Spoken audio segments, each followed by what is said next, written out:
The firebase perimeter was crumbling.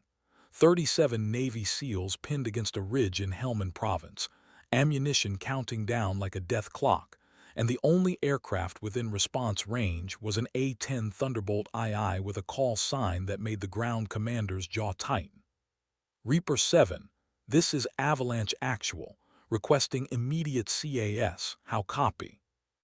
The radio crackled with a voice that didn't match expectations, calm, measured, carrying an edge that suggested she'd heard every joke, survived every doubt. Avalanche Actual, Reaper 7, solid copy. I have your coordinates, 30 seconds out. The tactical operations officer in Kandahar leaned back, fingers drumming against classified folders that painted a picture nobody wanted to examine too closely. Captain Mariana Reaper Voss, 11 years in the cockpit. 217 combat sorties. A service record that read like fiction and a reputation that made colonels nervous for reasons they'd never admit in official channels. The A-10 that screamed across the valley looked like something born from industrial nightmares, angular, ugly, purposeful. Gray paint scorched black in places, panel rivets visible even from ground level, the massive GAU-8 Avenger cannon protruding like a promise. Voss had named the aircraft Reckoning, stenciled beneath the canopy in letters that caught the Afghan sun. The SEALs watched it approach, some with relief, others with skepticism they'd learned from men who'd never trusted anything that didn't match their expectations. Taliban forces had fortified positions in 3 compounds, heavy machine guns and RPGs creating interlocking fields of fire that had already downed 1 helicopter and damaged another. Standard doctrine called for precision strikes, careful coordination, methodical destruction of enemy capabilities. Voss wasn't interested in standard doctrine. She rolled the A-10 inverted at 4,000 feet, scanning the battlefield with eyes that processed tactical information faster than most people read headlines. The titanium bathtub surrounding her cockpit had stopped 23 rounds on 6 previous occasions. She'd kept one of the rounds, mounted on her desk back at Bagram, a reminder that survival was about preparation meeting opportunity. Avalanche Actual, Reaper 7, I'm visual on your position and enemy concentrations. Recommend you mark targets with smoke and get your people flat. The ground commander hesitated. Protocol demanded confirmation, verification, a chain of approvals that took time they didn't have. Men were dying while bureaucracy performed its careful dance. Reaper 7, be advised, targets are within 200 meters of friendly positions. Voss's response carried no anger, just the quiet confidence of someone who'd made impossible shots so many times they'd become routine. Avalanche, I can put a round through a car door at this range. Trust me or don't, but make the call now. The choice wasn't really a choice. Purple smoke billowed from the ridge, marking positions with desperate clarity, and Reaper 7 dropped from the sky like judgment wearing titanium armor. The first gun run shattered the afternoon silence with a sound that felt like the earth tearing itself apart. The GAU-8 Avenger cannon fired 70 rounds per second, each depleted uranium projectile capable of punching through armored vehicles like cardboard. Voss walked the fire across the northernmost compound with surgical precision, each burst calculated not just for effect, but for the shockwave pattern it would create, the psychological impact on forces watching their fortifications disintegrate. The A-10 pulled up at 800 feet, banking hard left, and the SEALs on the ground saw something that would later appear in classified after-action reports, the aircraft's right engine trailing black smoke, pieces of cowling peeling away from heat damage that suggested she'd been flying wounded longer than anyone realized. Reaper 7, Avalanche, you're trailing smoke. Recommend immediate RTB. Voss ignored the suggestion with the same calm she'd maintained since arriving. Avalanche still have 2 targets and plenty of bullets. We finish this first. The Tactical Operations Center in Kandahar erupted in controlled chaos, officers monitoring feeds from a Reaper drone circling 12,000 feet above the engagement.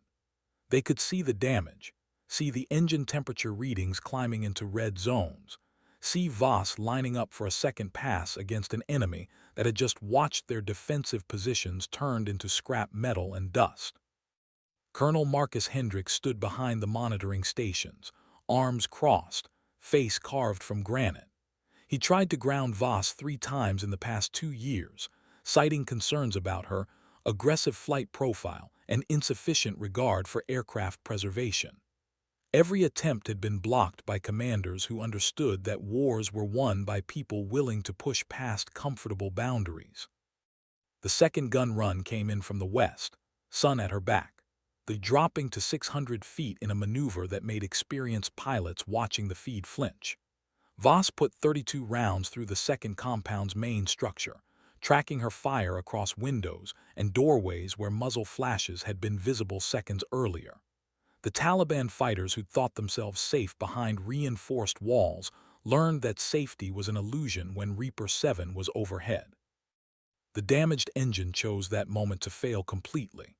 Not gradually, not with warning, but with the catastrophic finality of turbine blades disintegrating at 18,000 RPM.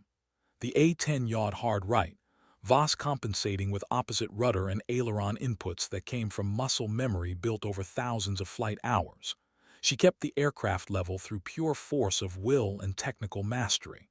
Reaper 7 going single engine, continuing attack run.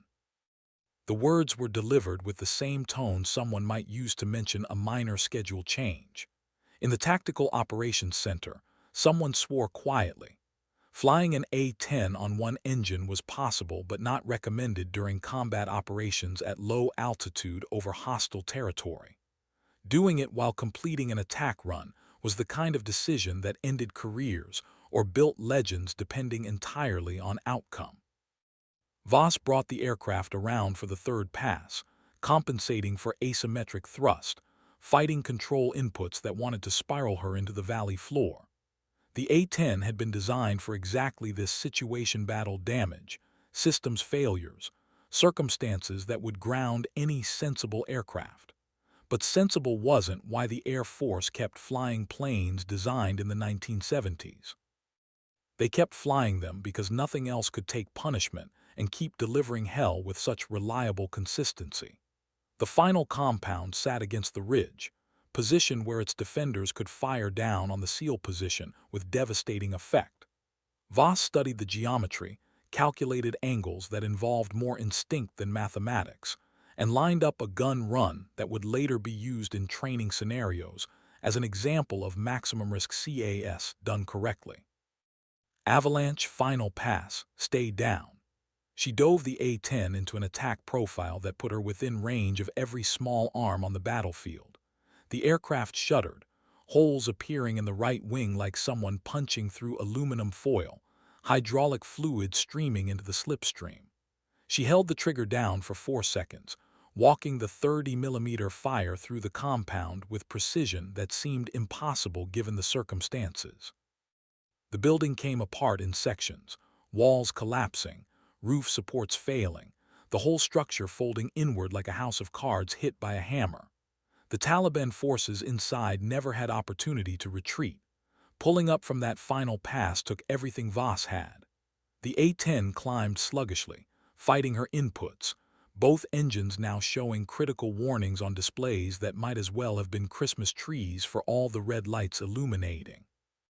She gained altitude slowly, each foot of vertical distance purchased with careful throttle management and stick inputs that balanced on the knife's edge between controlled flight and uncontrolled descent. Avalanche actual, Reaper 7, targets neutralized. You're clear to extract. The ground commander stared at the smoke rising from 3 destroyed compounds, at the limping away trailing debris and fluid, at his men starting to move now that death had stopped raining from fortified positions. He keyed his radio with hands that had seen combat across 4 deployments but had never quite seen this. Reaper 7, Avalanche actual, that was. Thank you doesn't begin to cover it. Voss's response carried the faint edge of something that might have been humor under different circumstances. Avalanche just doing the job. Reaper 7 out. She pointed the aircraft toward Bagram, 70 miles of hostile territory between her current position and anything resembling safety, and began nursing the crippled Thunderbolt home with the kind of patient focus that separated survivors from statistics. In the Tactical Operations Center, Colonel Hendricks watched the drone feed and said nothing. Sometimes silence was the closest military officers came to admission. The flight back to Bagram became a test of endurance measured in seconds. Voss monitored instrument panels that told increasingly urgent stories: hydraulic pressure dropping, right engine temperature exceeding operational limits, flight control response degrading with each passing mile. The A-10 wanted to fall from the sky. She refused to let it. Below her, the Helmand landscape scrolled past in browns and tans, villages and compounds and roads that had seen empires rise and fall for millennia. She'd flown over this territory so many times the geography had become internalized, reference points emerging from memory rather than navigation displays. 30 miles out from Bagram, the tower came across her radio with professional calm that didn't quite hide underlying concern. Reaper 7, Bagram Tower, we have your emergency squawk. Crash crews standing by. Say fuel state and souls on board. The question was standard but felt absurd under circumstances. Bagram Tower, Reaper 7, fuel state 4.2, souls on board 1, and I'd appreciate those crash crews staying alert. Aircraft is significantly damaged. She didn't elaborate. They'd see soon enough. The approach required concentration that blocked out everything except airspeed, altitude, and the runway growing larger in her canopy.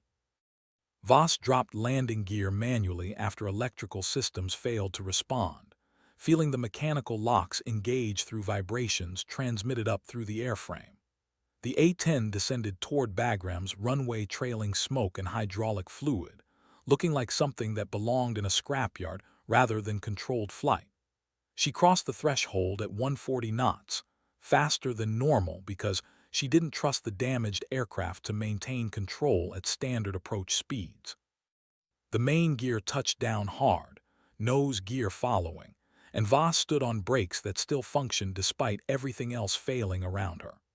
The rolled to a stop 3,000 feet down the runway, emergency vehicles converging from multiple directions, their lights creating strobing patterns against the late afternoon sun. Voss shut down remaining systems methodically, going through post-flight checklists even though half the switches controlled equipment that had stopped functioning somewhere over Helmand Province. She popped the canopy and climbed down the ladder that maintenance crews positioned against the fuselage, boots hitting tarmac with solid finality. The maintenance chief arrived before she'd removed her helmet. Technical Sergeant Raymond Torres had been keeping A-10s flying since before Voss had finished flight school, and his face when he walked around the aircraft told stories that didn't need words. Holes in both wings, the right engine completely destroyed, tail section riddled with small arms fire, hydraulic lines severed in 3 places. "Captain, I don't know how you got this bird home." Voss pulled off her helmet, dark hair matted with sweat, face showing fatigue she'd suppressed through adrenaline and necessity. "Carefully, Sergeant, very carefully." The debrief happened in a conference room that smelled of stale coffee and contained too many officers for what should have been a standard after-action review. Voss sat at the head of the table, flight suit still showing sweat stains, and walked through the engagement with clinical precision. She described target identification, attack profiles, damage assessment, the decision to continue engagement after engine failure. Her words carried no self-aggrandizement, just factual recitation of events that had occurred at 500 knots over hostile territory. Colonel Hendricks listened without interrupting, fingers steepled, expression unreadable. When Voss finished, he leaned forward with the deliberate motion of someone choosing words carefully. "Captain Voss, you violated multiple protocols today. You engaged targets while operating a damaged aircraft. You continued offensive operations after suffering catastrophic engine failure. You exposed yourself and Air Force assets to unnecessary risk." The room went silent. Other officers shifted uncomfortably, uncertain whether this was condemnation or something else. Hendricks continued. You also saved the lives of 37 special operations personnel who would have been overrun without your intervention. The ground commander has already submitted paperwork recommending you for the Distinguished Flying Cross. I'll be endorsing that recommendation." He paused, letting that sink in. "You're also grounded for 72 hours pending full medical and psychological evaluation. Non-negotiable." Voss nodded once, accepting both the commendation and the restriction with equal composure. She'd expected nothing less. The meeting broke up, officers filing out with sidelong glances that mixed respect with something harder to define. Voss remained seated, staring at mission maps that covered the walls, at terrain she'd memorized through repetition rather than study. Captain Jennifer Okonkwo, an F-16 pilot who'd been observing the debrief, lingered near the door. Reaper. She used the call sign with familiarity earned through shared deployments. That was either the bravest or craziest flying I've ever seen. Voss looked up, managing a tired smile. "Those aren't mutually exclusive categories." Okonkwo laughed, short and genuine. "No, I suppose they're not. Buy you dinner when you're done being grounded." The offer carried friendship without complication, recognition without judgment. Voss accepted with a nod, and Okonkwo left her alone in the conference room with maps and memories and the peculiar silence that followed adrenaline's departure. She sat there for another 20 minutes, not thinking about protocols or commendations, but about the SEAL who'd thanked her over the radio with a voice that suggested he'd expected someone else entirely. About the way assumptions shaped expectations, and expectations shaped opportunity, and opportunity shaped who got to prove themselves when everything fell apart. She'd spent 11 years proving herself in increments, each mission another data point, each successful engagement another small victory against institutional skepticism that never quite disappeared regardless of evidence. The medical evaluation happened in a facility that processed casualties and routine checkups with the same efficient disinterest. Voss sat through cardiovascular assessments, neurological tests, questions designed to identify post-traumatic stress or decision-making impairment. She answered everything honestly, because lying to flight surgeons only delayed inevitable grounding, and she wanted back in the cockpit more than she wanted to avoid uncomfortable conversations. Major Sarah Chen conducted the psychological portion, clipboard and professional concern balanced against genuine understanding of what combat pilots experienced. "Captain, you made several decisions today that prioritized mission accomplishment over personal safety. That's not inherently problematic, but I need to understand your reasoning." Voss had prepared for this question during the 72 hours since the engagement. "Major, those SEALs were going to die. Not might die, not could die, were going to die without immediate intervention. I had the capability to prevent that outcome. The risk assessment was straightforward." Chen made notes without judgment. "You continued the engagement after engine failure. That extended your risk exposure considerably." The statement wasn't a question, but Voss answered anyway. "The targets weren't neutralized. Half-finished CAS gets people killed just as effectively as no CAS. I had munitions, I had one functioning engine, I had enough altitude to work with. The mathematics worked in our favor." Chen studied her for a long moment, the kind of evaluation that looked past words into the reasoning beneath. "Captain, I'm going to clear you for flight status, but I'm also going to note in your file that you demonstrate high-risk tolerance in tactical situations. That's not criticism. The Air Force needs pilots willing to push boundaries when circumstances demand. But it does mean future commanders will be watching closely." Voss accepted the assessment without protest. She'd been watched closely since flight school, since the first time an instructor had suggested maybe she should consider transport aircraft instead of fighters, since the carefully worded evaluations that praised her technical skill while questioning her aggressive tendencies. She'd learned to navigate scrutiny the way she navigated combat airspace carefully, deliberately, always aware of hostile attention. The return to flight status came with assignment to a training sortie, a confidence-building exercise designed to ensure she hadn't developed psychological blocks around cockpit operations. Voss accepted the unnecessary precaution with good grace, flew the prescribed pattern without incident, and returned to operational status exactly 73 hours after the Helmand engagement. Technical Sergeant Torres had her ready, not the damaged reckoning, which remained in maintenance undergoing repairs that would take weeks, but another Thunderbolt with clean lines and fresh paint. Voss walked the pre-flight inspection with methodical attention, checking control surfaces, examining ordnance loads, verifying systems that she trusted until proven otherwise. The titanium bathtub surrounded her again, familiar and confining and perfect. The mission briefing for her next sortie carried routine designation that meant nothing and everything. Coalition forces operating in Kandahar province, potential hostile activity, standard patrol pattern with orders to respond to tasking as required. Voss listened to intelligence updates that painted broad pictures of Taliban movement patterns and tribal dynamics, information that mattered right up until bullets started flying, and only immediate tactical reality counted. She shared the briefing room with 3 other A-10 pilots, all male, all with fewer combat hours but more institutional comfort. They acknowledged her presence with nods that carried professional courtesy without warmth, the careful distance of people who weren't quite sure how to engage with someone whose reputation preceded reasonable conversation. Captain Derek Williams, call sign Hammer, took the seat beside her during the brief with deliberate casualness. Heard about your Helmand run. That was solid flying. The compliment arrived wrapped in layers. Voss had learned to parse genuine respect for technical skill, uncertainty about the risk profile, questions about whether similar situations would emerge with uncomfortable frequency. She accepted it at face value because anything else invited complications neither of them needed. Thanks.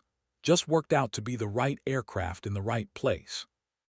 Williams nodded, letting the subject drop, and the briefing continued with weather updates and communication protocols that would matter until someone started shooting.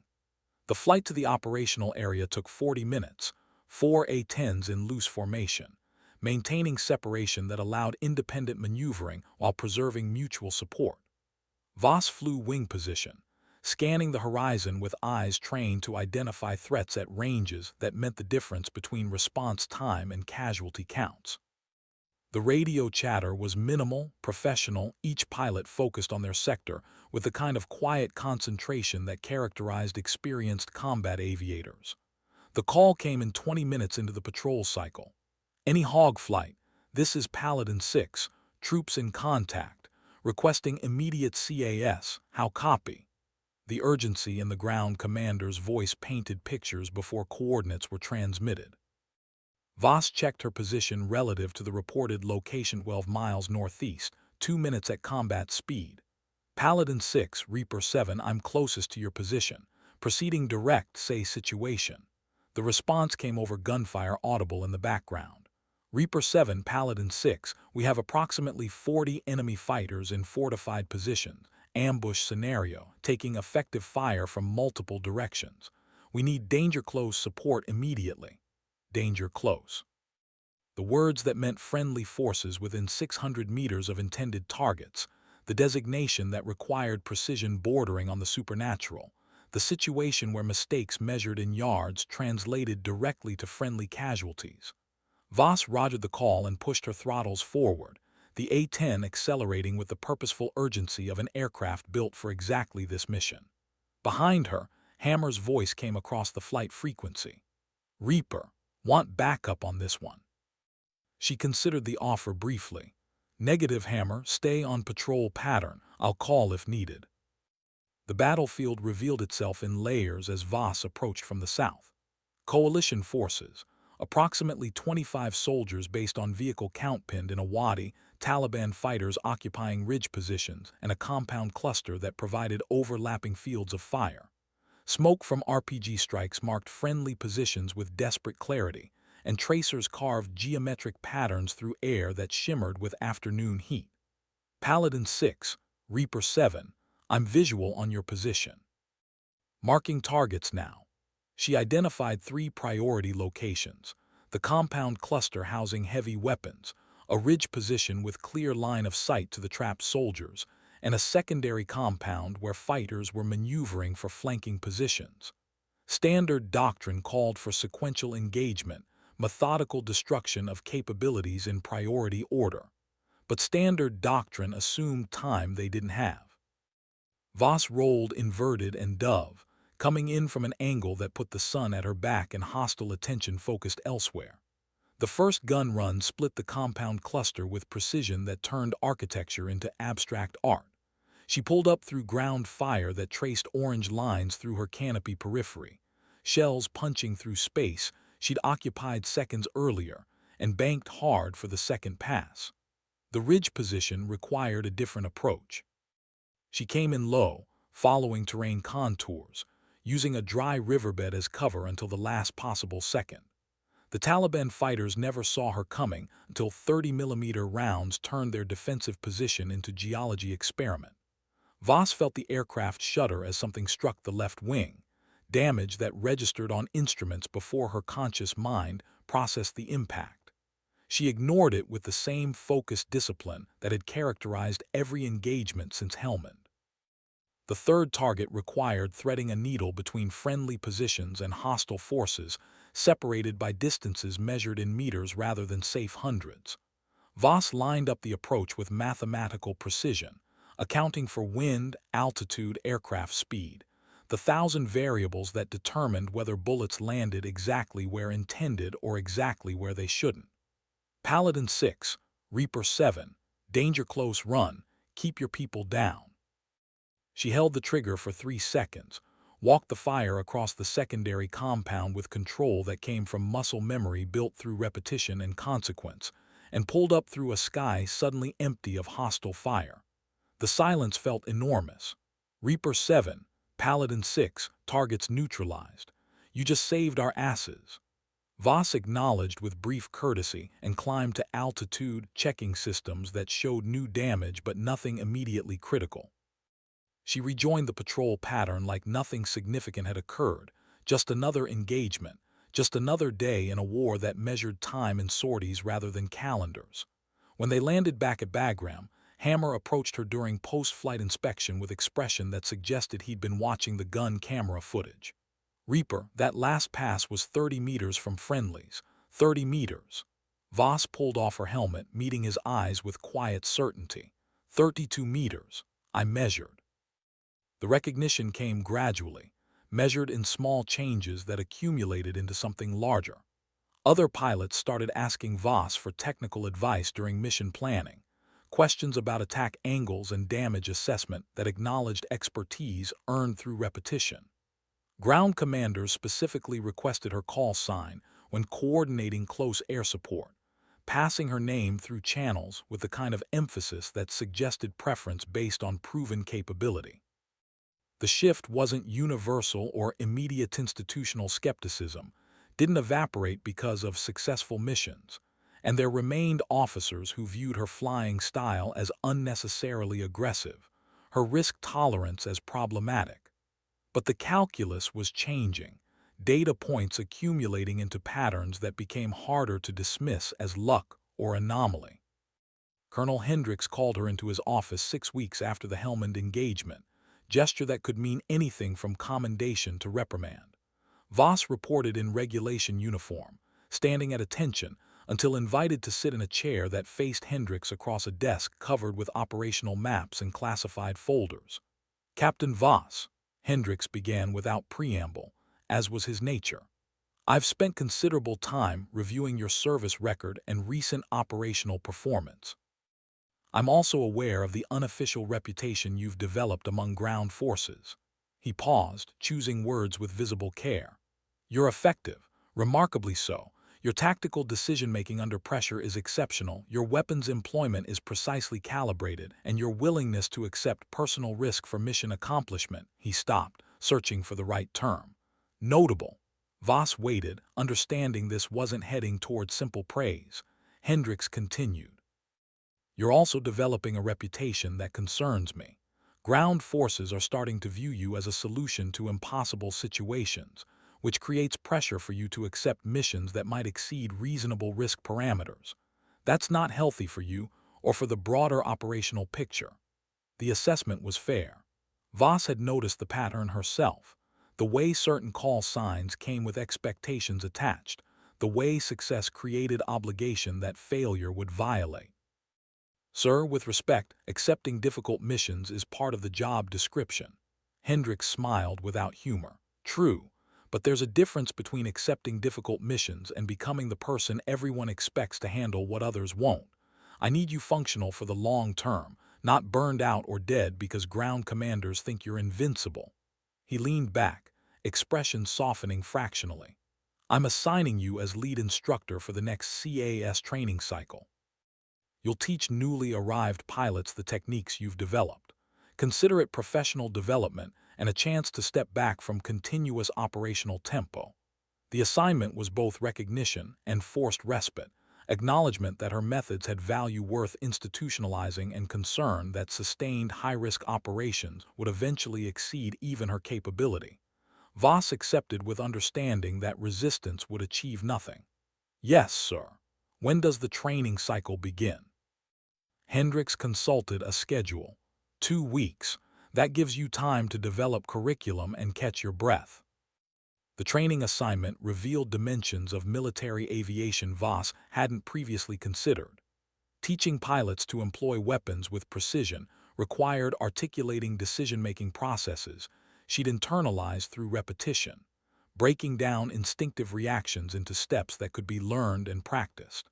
She stood before classrooms of captains and first lieutenants, all recent arrivals to theater, all carrying theoretical knowledge without the hard-earned wisdom that came from actual combat. Close air support isn't about hitting targets, she told them during the first session, words that would become her signature teaching point. It's about hitting targets without killing the people who called you. The difference matters more than you can imagine until you're the one making the call. She walked them through scenarios drawn from her own experience, the geometry of danger-close passes, the importance of communication with ground forces, the way to read battlefields from altitude and identify threats invisible on briefing maps. Some students absorbed the lessons with hungry attention, recognizing expertise when it appeared. Others approached with skepticism, barely concealed, uncertain whether to trust techniques developed by someone whose reputation preceded comfortable acceptance. Captain James Morrison represented the latter category. Prior F-16 pilot transitioning to A-10s, distinguished graduate from Fighter Weapons School, career trajectory pointing toward leadership positions that would never involve flying this close to the ground with this much hostile attention. He raised his hand during a session on threat assessment. Captain Voss, the scenarios you're describing involve risk profiles that seem to exceed standard operational parameters. Shouldn't we be emphasizing safer engagement techniques? The question carried implicit criticism wrapped in professional courtesy. Voss had expected it or something like it since the training cycle began. Captain Morrison, tell me about the safest engagement technique when ground forces are 30 seconds from being overrun. Morrison shifted, uncertain how to respond to a question that felt like a trap. The safest technique would be not to get ground forces into situations where they're 30 seconds from being overrun. Other students stirred, sensing confrontation beneath professional exchange. Voss kept her tone level, instructional rather than combative. Agreed, but we don't control how ground forces encounter the enemy. We control how we respond when they need help. Safe engagement techniques matter right up until they prevent mission accomplishment. Then they become academic exercises that don't help the people counting on us. She clicked to the next slide, showing gun camera footage from the Helmand engagement. This is danger close CAS at 600 meters. Notice the approach angle, the altitude management, the precise moment I start firing. Now watch the result. The footage showed compounds disintegrating under 30mm fire, smoke and dust obscuring details, while tactical overlay graphics marked friendly positions alarmingly close to impact zones. 37 SEALs went home because I was willing to accept risk that made senior officers nervous. That's the job. That's always been the job. Morrison nodded slowly, resistance giving way to understanding that came from watching evidence rather than hearing philosophy. The rest of the session proceeded with different energy, students asking questions that revealed genuine desire to learn rather than simply complete required training. The training cycle consumed 6 weeks, long enough for Voss to shape newly arrived pilots while her own aircraft underwent repairs that transformed Reckoning from damaged survivor into operational asset. Tours supervised the restoration personally, replacing destroyed engine components, patching holes in wing surfaces, rebuilding systems that had failed under extreme stress. When he finally cleared the aircraft for return to service, he walked Voss through modifications that improved durability without compromising performance. "Captain, we reinforced the hydraulic runs here and here." He indicated sections of fuselage where new lines snaked through protected channels, added redundancy that should prevent single-point failures, also upgraded the engine fire suppression system based on your previous excitement. Voss smiled at the understatement. "Appreciate it, Sergeant." "She ready to fly?" Torres patted the fuselage with proprietary affection. "Been ready, just waiting for you to finish playing teacher." The return flight felt like reunion with old friend, familiar control responses and instrument layouts that required no conscious thought to interpret. Voss took Reckoning through a functional check flight that tested every system against operational parameters, pushing boundaries enough to verify capability without creating unnecessary risk. The A-10 performed flawlessly, mechanical reliability proving that Tor's team understood their craft. Ground forces noticed her return to operational status with attention that bordered on relief. Captain Rodriguez, Army officer coordinating close air support requests across Kandahar province, made a point of stopping by Voss's squadron area after her first day back on patrol. "Captain Voss, glad to have you back in rotation. The new pilots you trained are good, but they're not you." The statement was compliment and pressure simultaneously, recognition that came with expectations Voss understood too well. "Captain Rodriguez, the new pilots are exactly as good as they need to be. Give them complex situations and they'll handle them." Rodriguez nodded acceptance that didn't quite reach belief. "Still requesting your call sign when available. Ground commanders trust the name." Trust. The word carried weight that metrics couldn't capture. Relationships built through repeated performance under circumstances where failure meant casualties counted in body bags rather than statistics. Voss had spent her career earning that trust in increments. Each successful mission another small deposit in an account that paid dividends measured in lives preserved and objectives accomplished. The next significant engagement came 3 weeks into her return to operational status. Coalition forces conducting a raid on a high-value target in Zabul province, intelligence suggesting minimal opposition that proved catastrophically wrong. Voss was orbiting 30 miles away when the call came through with barely controlled urgency. Any assets, this is Viking 6, troops in contact, requesting immediate CAS. We have casualties and need emergency extract. How copy?" She rolled the A-10 toward the coordinates before finishing her response. "Viking 6, Reaper 7, I'm 8 minutes out, say situation." The answer came over gunfire that sounded like continuous thunder. "Reaper 7, we hit an IED, lost 2 vehicles, taking effective fire from multiple positions. Medevac can't land until you suppress hostiles." The tactical situation was nightmare made manifest. Coalition forces approximately 30 soldiers based on radio report strapped in a kill zone, damaged vehicles providing inadequate cover, Taliban fighters occupying positions that created crossfire impossible to escape without air support. Voss studied the battlefield from altitude, processing tactical geometry while monitoring radio traffic that painted increasingly desperate pictures. "Viking 6, Reaper 7, I'm visual. Identifying targets now." She marked 6 priority positions, 3 buildings housing heavy weapons, a tree line where fighters were maneuvering for better angles, 2 technical vehicles mounting heavy machine guns. The complexity exceeded anything she'd encountered in training scenarios or previous engagements, requiring sequential engagement of threats while avoiding fratricide against forces pinned in positions that offered minimal separation from hostile fire. Voss rolled into the first attack run with calculations streaming through her mind at speeds that exceeded conscious thought. She came in from the northeast, putting maximum distance between her gun line and friendly forces, walking 30mm fire through the nearest building with precision that reduced structure to rubble. Taliban fighters scattered from secondary positions, some seeking new cover, others attempting to relocate heavy weapons to maintain pressure. She tracked their movement with predatory focus, identifying patterns that revealed command structure and tactical coordination. The second pass targeted the tree line, requiring low-altitude approach that put her within range of small arms fire she'd previously avoided. The A-10 shuddered as rounds struck fuselage and wings, minor damage that accumulated into concerns she filed away for later consideration. She held the trigger down for 4 seconds, traversing the tree line with fire that eliminated fighters and ignited vegetation that provided their concealment. Pulling up from that run, Voss saw the technical vehicles attempting to maneuver into positions where they could engage the medevac helicopter inbound from Kandahar. Standard doctrine called for engaging stationary targets before mobile threats, but standard doctrine was written by people who'd never watched casualties bleed out because procedures couldn't adapt to tactical reality.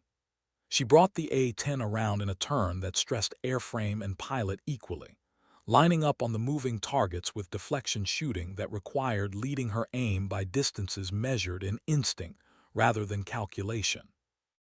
The first technical disintegrated under concentrated fire, secondary explosion suggesting it had been carrying ammunition or fuel. The second vehicle tried to escape, driver pushing throttle wide while the mounted gunner fired at her aircraft with defiant futility. Voss adjusted her aim fractionally and sent the technical vehicle into permanent retirement. Viking 6, Reaper 7, immediate threats neutralized. Your medevac is clear to land. The ground commander's response carried emotion that military discipline barely contained. Reaper 7, Viking 6, you just performed a miracle. We owe you everything.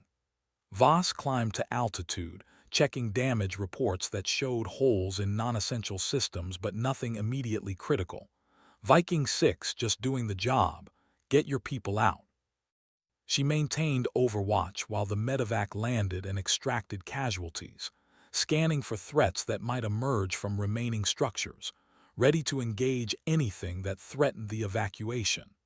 Only when the helicopter cleared the area with all personnel aboard did she return to patrol pattern. The accumulation of successful missions created momentum that shaped Voss's reputation beyond her squadron into broader military consciousness.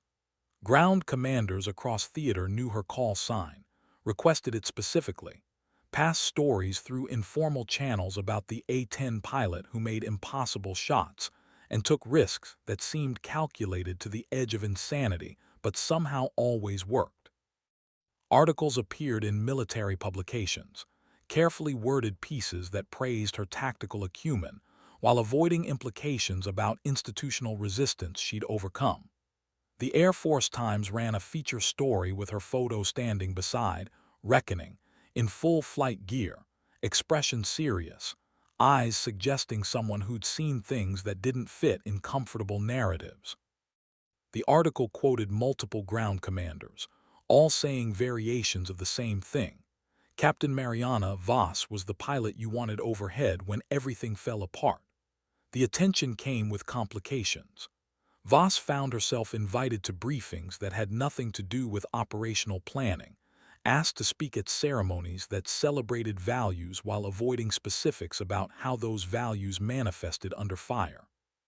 She navigated the political dimensions with the same careful discipline she applied to combat flying, understanding that visibility created both opportunity and risk. Senior officers who'd previously questioned her methods now sought association with her success, sudden converts to aggressive CAS techniques they'd opposed months earlier. Colonel Hendricks remained consistent supportive but skeptical, praising results while maintaining concern about sustainability. He called her into his office after the Zabel engagement with expressions suggesting mixed feelings. "Captain Voss, you're becoming a problem." The statement was delivered without heat, almost conversationally. Voss waited for elaboration. "You're so effective at high-risk CAS that ground commanders are starting to request missions specifically designed around your capabilities. That creates dependency that concerns me from a strategic perspective." He tapped a classified folder on his desk. "I have 3 requests here for operations that explicitly mention your call sign as required asset. That's not how combined arms warfare is supposed to function." Voss understood the concern without entirely agreeing with its implications. "Sir, if ground forces trust certain capabilities, shouldn't we leverage that trust for mission success?" Hendricks smiled without humor. "In theory, yes. In practice, it creates situations where your absence becomes operational constraint. What happens when you're not available? When you're on leave or reassigned or—" He didn't finish the sentence, but the implication was clear. "I need you to start declining some missions. Let other pilots develop similar capabilities. Your role is becoming too singular."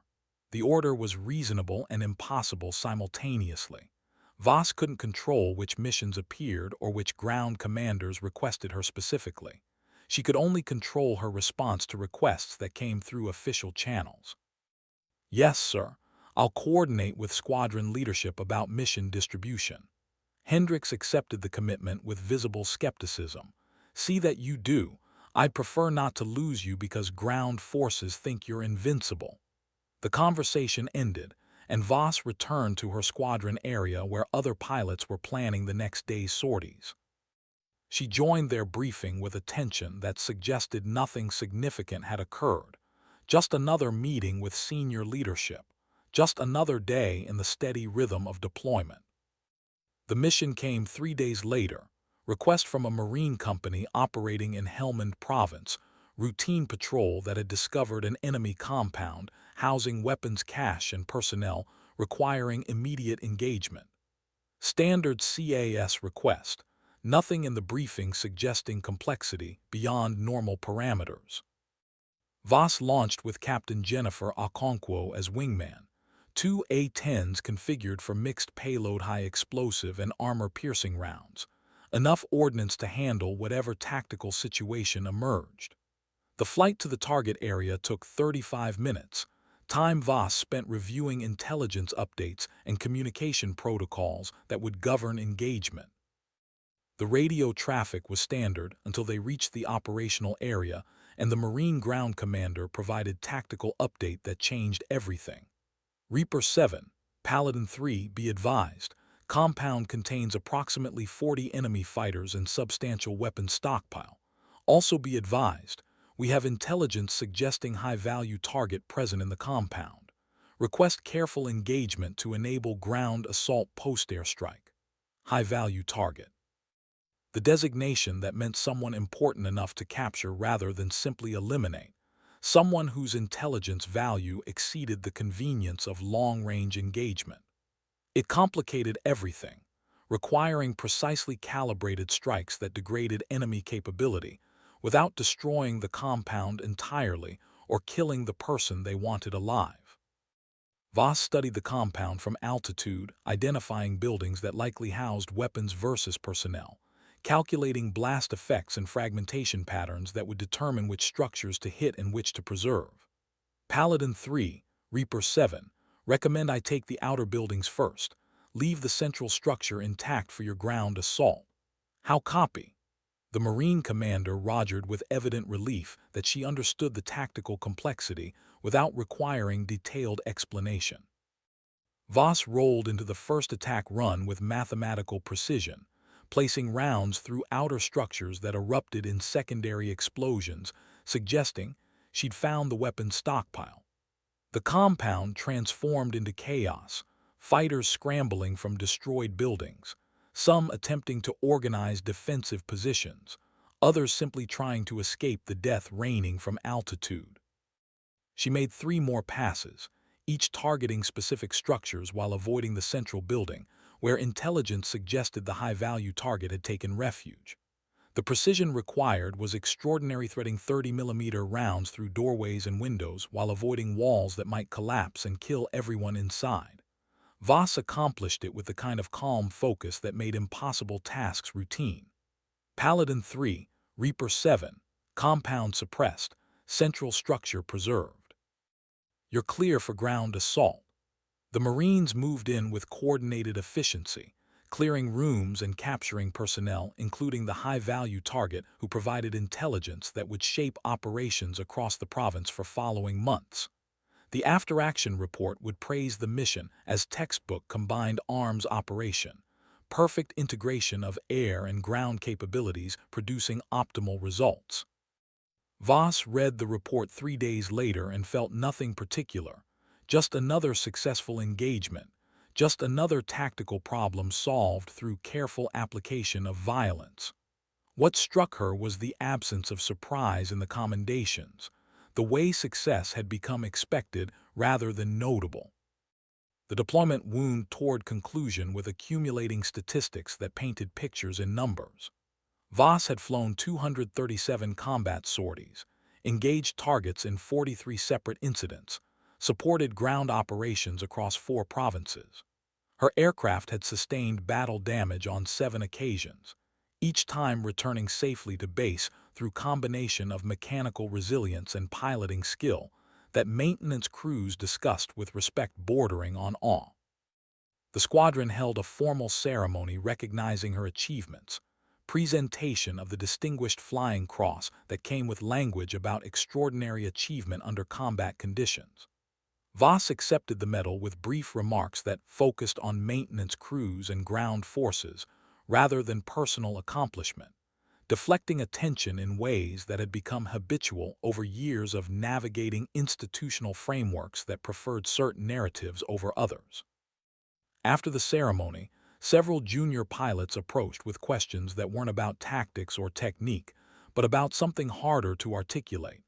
Lieutenant Marcus Chen spoke for the group with careful phrasing that suggested they'd discussed this among themselves. Captain Voss, how do you handle the pressure? The expectation that you'll succeed in situations where success seems impossible. The question revealed awareness that went beyond technical flying skill into psychological dimensions of military service. Voss considered her response with attention that acknowledged its importance to these young officers. Lieutenant, the pressure exists whether you acknowledge it or not. Ground forces are counting on you regardless of whether you feel confident. The only variable you control is preparation, knowing your aircraft's capabilities so thoroughly that tactical decisions become instinctive rather than deliberative. She paused, searching for words that would convey experience without discouragement. Every mission I've flown involved uncertainty about outcome. The difference between success and failure is usually measured in preparation and willingness to execute under stress. You develop that through repetition, not revelation. Chen nodded, accepting wisdom earned through experience rather than taught in classrooms. Thank you, ma'am, that helps. The gathering dispersed, and Voss found herself alone in the squadron area with Technical Sergeant Tors, who'd attended the ceremony in dress uniform that looked uncomfortable on his stocky frame. Captain, you heading home next month? Voss confirmed with a nod. Rotation ends in 4 weeks, then assignment to instructor pilot position at Davis-Monthan. Tors smiled with genuine pleasure. They're smart to keep you teaching. Your students will be lucky. The compliment carried warmth that went beyond professional courtesy, recognition built through months of working together to keep aircraft flying despite combat damage that would have grounded lesser pilots or maintenance crews. Voss extended her hand with gesture that transcended military hierarchy. Sergeant, I couldn't have done any of this without your team. You keep these birds in the air when physics suggests otherwise. Tors accepted the handshake with visible emotion, then departed before sentiment could complicate professional relationship built on mutual respect and shared purpose. The final missions carried peculiar weight, awareness that this deployment was ending, and whatever came next would be different. Voss flew